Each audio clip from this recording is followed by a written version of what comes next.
Hello बच्चों, welcome to my YouTube channel Devika studies. तो बच्चों, आज के इस वीडियो में हम क्लास 12 फिजिक्स के अनसॉल्व पेपर के 2025 के सेट नंबर 3, इसका कोड नंबर है 346 JU को लेकर आए हैं। तो आज की इस वीडियो में हम आपको क्वेश्चन नंबर 1 जो है ये इसका खंड है, इसको पूरा कराने वाले हैं। और अगर आपको इसका स्क्रीनशॉट लेना है तो आप इसका स्क्रीनशॉट ले सकते हैं, ठीक है। और क्वेश्चन नंबर इसका दूसरा भी करा देंगे, जैसे ये है इसका खंड ब, इसे भी हम आज कंप्लीट करा देंगे। अगर आपको इसका स्क्रीनशॉट लेना है तो आप इसका स्क्रीनशॉट ले सकते हैं। तो आइए अब हम अपनी वीडियो को स्टार्ट करते हैं। आज हम इसके पार्ट नंबर 1 को करने वाले हैं। तो इसके खंड ए में क्वेश्चन नंबर 1 का क्या पूछा गया था कि एक बेलनाकार बर्तन के खुले सिरे के केंद्र पर क्यू आवेश रखा गया है। तो बर्तन के पृष्ठ पर विद्युत क्षेत्र का फ्लक्स क्या होगा। तो इसके ऑप्शंस थे ये। तो ये क्या, तो इसमें लिया गया एक बेलनाकार बर्तन। तो एक बेलनाकार बर्तन है बच्चों ये, ठीक है। तो इसमें क्या बोला गया है कि एक बेलनाकार बर्तन के खुले सिरे, जो इसके ये सिरे हैं कैसे हैं, खुले हैं। इन्हें क्या कहते हैं, इन्हें ही कहते हैं पृष्ठ।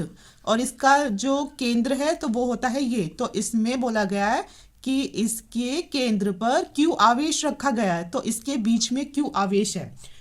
तो अगर इसके केंद्र पर क्यू आवेश है तो इसके दोनों पृष्ठों पर आधा आधा आवेश आ जाएगा। मतलब आधा आवेश इस पृष्ठ पर आएगा और आधा आवेश इस पृष्ठ पर होगा, ठीक है। तो आप इसमें ऐसे लिखोगे कि बर्तन के पृष्ठ पर आवेश कितना है। तो बर्तन के पृष्ठ पर आवेश है Q/2 के। अब हम इसमें लगाएंगे गॉस का नियम। तो गॉस का नियम क्या होता है। तो बच्चों गॉस का नियम होता है फाई E बराबर Q/ε0 के, ठीक है। तो अब हमसे क्या पूछा गया, अब इसमें हमें Q क्या दिया गया है, क्योंकि हमसे पूछा है कि इस बर्तन के पृष्ठ पर, तो पृष्ठ पर आवेश Q नहीं है।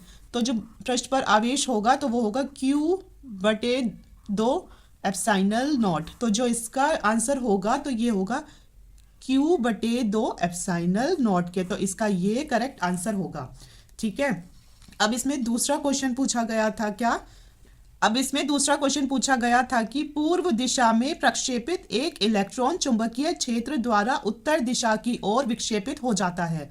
तो चुंबकीय क्षेत्र की दिशा हो सकती है और आपको ये 4 ऑप्शन दे दिए जाएंगे। तो एक इलेक्ट्रॉन है ये, ठीक है।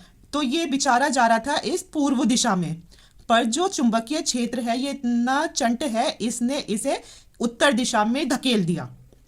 मतलब एक इलेक्ट्रॉन पूर्व दिशा में जा रहा था, पर जो ये चुंबकीय क्षेत्र है ये इतना चालाक है कि इसने इसे उत्तर दिशा की ओर धकेल दिया।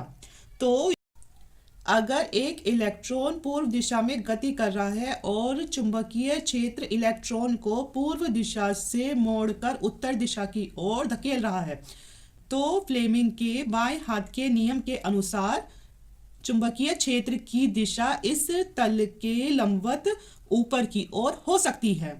तो क्या होगा इसका, तो इसका ऑप्शन होगा तीसरा करेक्ट, कि जो इसमें चुंबकीय क्षेत्र की दिशा है तो वो इस तल के लंबवत ऊपर की ओर हो सकती है। तो इसका ऑप्शन ये वाला सही है। अब इसमें तीसरा क्वेश्चन पूछा गया था कि समतल विद्युत चुंबकीय तरंगों के पथ में एक मुक्त इलेक्ट्रॉन रखा है। इलेक्ट्रॉन गति करना प्रारंभ करेगा, कैसे। और ये इसके 4 ऑप्शन दिए गए हैं। आपकी जानकारी के लिए बता दूं कि विद्युत चुंबकीय तरंगों में 2 प्रकार का बल होता है। कौन कौन सा, तो एक तो होगा उसमें विद्युत बल, मतलब इलेक्ट्रिक बल, है ना। और साथ में कौन सा होता है, और दूसरा होता है इसमें चुंबकीय बल। किसके नियम के अनुसार, तो ये होता है चुंबकीय बल लॉरेंज के नियम के अनुसार, ठीक है। तो F बराबर FE प्लस FB है। F बराबर FE का सूत्र होता है Q गुना E के, प्लस FB का सूत्र होता है QVB के। चूंकि इलेक्ट्रॉन का वेग कितना था, 0, ठीक है। तो ये भी अगर 0 होगा तो ये सारा क्या हो जाएगा, 0। तो क्या बचेगा, F बराबर QE प्लस 0 आ जाएगा। तो F बराबर आ जाएगा क्यू ई के। तो F बराबर क्यू ई के हो जाएगा, मतलब कि विद्युत क्षेत्र की दिशा में। किसकी दिशा में? तो ये होगा विद्युत क्षेत्र की दिशा में। तो इसमें इसका ऑप्शन नंबर 1 सही होगा कि इलेक्ट्रॉन गति करना प्रारंभ करेगा विद्युत क्षेत्र की दिशा में। अगला क्वेश्चन पूछा गया था कि एक द्वि उत्तल लेंस के प्रत्येक पृष्ठ की वक्रता त्रिज्या r तथा उसके पदार्थ का अपवर्तनांक म्यू बराबर 1.5 है, तो इसके लिए f किसके बराबर होगा? तो ये इसमें 4 ऑप्शन दे रखे हैं। तो इस क्वेश्चन में आपसे बोला गया है कि कितने उत्तल लेंस है, तो इधर 2 उत्तल लेंस की बात हो रही है, तो इसमें जो वक्रता त्रिज्या होगी वो भी 1 ना होकर 2 होगी। तो R1 तो होती है इसमें प्लस, R2 होती है इसमें माइनस। ठीक है, इसमें जो R1 लेनी है तो वो होगी आपकी किसमें? प्लस में, और R2 होगी इसमें आपकी माइनस में। तो इसमें सूत्र आप लगाओगे लेंस मेकर सूत्र से। किससे? लेंस मेकर सूत्र से। तो इसका सूत्र होता है 1/f बराबर mu minus 1/R1 minus 1/R2। तो 1/f बराबर, इसमें म्यू दे रखा है 1.5 माइनस 1, तो 1/R1 का मान कितना है? R1 का है R माइनस R2 का कितना है? तो R2 की जगह रखेंगे हम यहाँ माइनस के R। ठीक है, तो 1/f बराबर होगा, जब 1.5 में से 1 जाएगा तो आएगा 0.5। 1/R माइनस और माइनस हो जाएगा प्लस, तो 1/R प्लस 1/R, तो 1/f बराबर 0.5, और यहाँ एलसीएम आ गया R, और ये दोनों जुड़ जाएंगे तो हो जाएगा 2/R, और जब इसका दशमलव हटेगा तो नीचे आ जाएगा 10। तो इससे इसको हमने काटा 5 दूनी 10, और 2 से 2 कैंसिल, तो 1/f बराबर 1/R, तो यानी f बराबर R इसका आंसर होगा। तो इसका ऑप्शन नंबर 2 सही है। ठीक है, अब अगला क्वेश्चन पूछा गया था कि 220 वोल्ट के प्रत्यावर्ती धारा स्रोत का शिखर विभव क्या होगा? इसमें पूछा गया है, इसका आपको बताना है शिखर विभव। तो आपको क्या दे रखा है? आपको इसमें दे रखा है VRMS का मान कितना? 220 वोल्ट। ठीक है, इसमें दे रखा है आपको VRMS 220 वोल्ट, यानी प्रत्यावर्ती विभव का वर्ग माध्य मूल मान है ये। और आपसे इसमें पूछा है शिखर विभव यानी V0। तो आपका सूत्र होता है VRMS बराबर V0 बटे में √2 के। तो आपसे पूछा है इसमें V0 का मान, तो इनकी आपस में हो जाएगी गुना, तो हो जाएगा VRMS गुना √2 के। अब चूंकि आपको पता है √2 का मान होता है 1.414 के। ठीक है, तो हो जाएगा V0 बराबर VRMS का मान है 220 गुना √2 का मान 1.414 के, और जब इनकी आपस में गुना करेंगे तो हो जाएगा 311.080 वोल्ट। पर ये ऑप्शन में कहीं भी दे नहीं रखा, 311 जो है तो वो ऑप्शन में नहीं है, तो ये किसके लगभग होगा? तो आप इसे ऐसे भी लिख सकते हो कि ये होगा लगभग किसके? लगभग होगा 310 वोल्ट के। ठीक है, तो इसका ये वाला ऑप्शन होगा एकदम ठीक। अब अगला क्वेश्चन पूछा गया था क्या इसमें कि शुद्ध अर्धचालक को अब मिश्रित करने पर उसकी चालकता कैसी हो जाती है? जब जो अर्धचालक कैसा है? शुद्ध है, और उसको आपको क्या करना है? तो उसको आपको अब मिश्रित करने पर उसकी चालकता बढ़ जाती है। क्या हो जाती है? तो इसका ऑप्शन ये वाला सही होगा। तो इसके MCQ तो अब हमारे हो चुके हैं। अब हम देखेंगे इसके खंड ब को। तो क्वेश्चन नंबर 2 का क्या पूछा गया था कि विशिष्ट प्रतिरोध का मात्रक लिखिए। तो ये क्वेश्चन 1 नंबर का पूछा गया था। तो बच्चों विशिष्ट प्रतिरोध होता है रो, और इसका सूत्र होता है R गुना A/L के। R का मात्रक होता है प्रतिरोध का ओम, और A मतलब है क्षेत्रफल, उसका मात्रक होता है मीटर स्क्वायर, और L का मात्रक होता है मीटर। तो 1 मीटर से 1 मीटर कैंसिल, तो ओम गुना मीटर हुआ इसका। ठीक है, एक तो ये ऐसा कर सकते हो, या फिर इसका मात्रक ऐसे भी लिखा जा सकता है ओम मीटर। ठीक है, अब इसमें अगला क्वेश्चन पूछा गया था कि धनात्मक Z अक्ष में रखे लंबे तार में 10 एम्पियर की विद्युत धारा प्रवाहित है। तो चुंबकीय क्षेत्र की तीव्रता का मान, तो ये इसमें 3 बिंदु दे रखे हैं, तो इन पर ज्ञात कीजिए। अब जैसे ये तो है एक्स अक्ष, ये होता है बच्चों वाई अक्ष, और ये तीसरा होता है जेड अक्ष। ठीक है, तो इसमें आपको क्या दे रखा है, सबसे पहले इसमें आपको आई का मान दे रखा है 10 एम्पियर, और इसमें दूसरा आपको दूरी क्या दे रखी है 10 सेंटीमीटर।